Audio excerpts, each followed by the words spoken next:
আসসালামু আলাইকুম।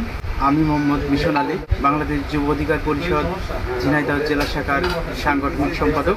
এবারের ঈদুল আজহা উপলক্ষে গণ অধিকার পরিষদের কেন্দ্রীয় কমিটির সংগ্রামী সাধারণ সম্পাদক রাশেদ খান ভাইয়ের পক্ষ থেকে ঝিনাইদহবাসীকে জানাচ্ছি ঈদুল আজহার শুভেচ্ছা। ত্যাগের মহিমায় উদ্ভাসিত হোক সকলের জীবন। এবারের ঈদে সকলের জীবনে বয়ে আনুক অনাবিল সুখ শান্তি, এই কামনা রেখে বাংলাদেশ যুব অধিকার পরিষদ ঝিনাইদহ জেলা শাখার পক্ষ থেকে এবং ঝিনাইদহ জেলা শাখার সভাপতি এবং সাধারণ সম্পাদকের পক্ষ থেকে ঝিনাইদহবাসীকে জানাচ্ছি অগ্রিম ঈদের শুভেচ্ছা। ঈদ মোবারক।